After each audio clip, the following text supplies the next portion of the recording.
Yo, Bakayalo Konoyalo, et oui, on se retrouve pour une petite review de Sakamoto Days, oui, chapitre 120. Là, ça va bider, il n'y aura pas beaucoup de vues au niveau des statistiques de YouTube par rapport à cette vidéo, mais c'est pas grave, on le fait pour la passion parce que c'était une masterclass, tout simplement. Enfin, le combat Slur contre Sakamoto. Les amis, on sait pourquoi Sakamoto, c'était une légende vivante du monde des assassins. Enfin, on a la réponse. Mais bien sûr, le combat était une évidence parfaite. Sakamoto Prime a démonté, je dis bien démonté Slur.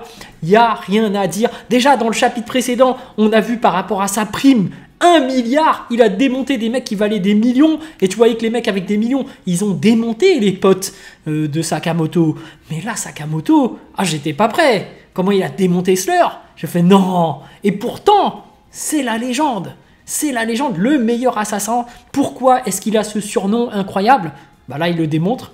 Et ce combat, il était magnifique, hein, parce qu'au début, tu voyais Slur arriver avec sa chaîne. Tu voyais et tu te disais, ouais, il est quand même fort avec sa chaîne. Tu vois, avec sa chaîne. Mais Sakamoto Prime, je dis bien Prime quand il était jeune. Il était maigre, il était athlétique.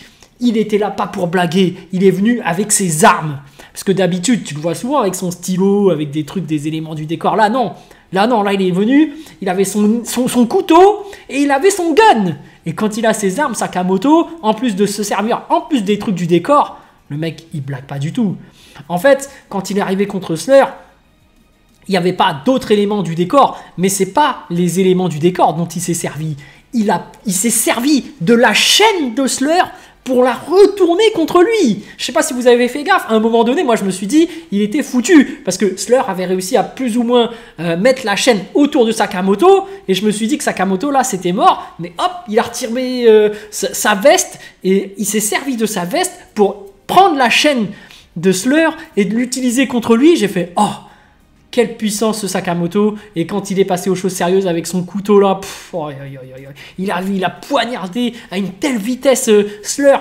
Et Slur qui tombe par terre, et en plus comme un assassin, les vraies armes d'assassin, le couteau, le pistolet, il le pointe avec son gun, il fait non, c'est mort, t'es fini, t'es finito, t'as tué l'autre, moi je vais me venger, t'es fini. Franchement, un combat incroyable. Voilà, on comprend pourquoi Sakamoto, c'est une légende. Et c'est une masterclass ce manga, tout simplement. Donc je sais qu'il n'y a pas grand monde qui regarde. Mais là, on a le combat du siècle. Et on sent même que Slur, le chef des méchants, hein, c'est lui le méchant principal, qui plus tard avait survécu en fait. Parce que sûrement quand il lui a dit ne tire pas sur ma tête, peut-être que Sakamoto lui a tiré en plein cœur. Et peut-être qu'il a deux cœurs. Tu vois, deux personnalités, deux cœurs. Et du coup, en fait, il a réussi à survivre. Voilà, petite théorie que je balance comme ça, hein. Lui, il a deux cœurs, bref. Mais on n'empêche que dans le présent, là, il s'est rappelé à quel point Sakamoto était plus fort que lui.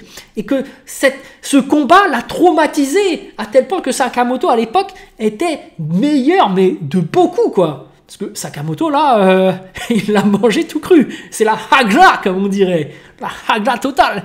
Donc, ouais, et par rapport à tous les autres, je dois dire, tous ceux de l'univers de Sakamoto, Sakamoto est bien au-dessus. Quand il était à son prime, personne ne pouvait l'égaler. Là, c'est sûr et certain. Là, je me fais même pas de... Non, il n'y a vraiment personne qui peut s'opposer. Là, actuellement, parce qu'il est devenu gros et tout, il est plus à son prime. Même quand il maigrit, il est plus aussi fort qu'avant. Tu vois que le mec caméraman, il l'a plus ou moins battu, hein, même si, bon, c'était très serré. Mais ça aurait été un Sakamoto Prime. Je me dis que le mec, il aurait pas fait long feu, hein. Sakamoto Prime, c'est la légende vivante. C'est l'homme le plus puissant du monde des assassins, et ce n'est pas pour rien qu'il a cette réputation. C'est vraiment parce que là, il a mis la misère à Slur, il a mis la misère à tous ceux qui avaient des millions, là, les 500 millions, les machins, et à son ancien mentor qui allait super vite. Même lui, il l'a maîtrisé, hein. Mine de rien, il a démonté tout le monde à lui tout seul, pour moi. Donc Sakamoto, il est incroyable. C'est vraiment l'homme le plus puissant, l'assassin le plus puissant de tout l'univers de Sakamoto Days. 1 milliard de primes, c'est mérité. Voilà, j'ai kiffé ce chapitre et j'attends la suite. Mais l'histoire de Sakamoto, voilà, elle a bien mis en valeur. Donc sur ce, je vous dis donc à plus dans le bus, ou plutôt à plus tard dans le car, ou plutôt à bientôt dans le bateau.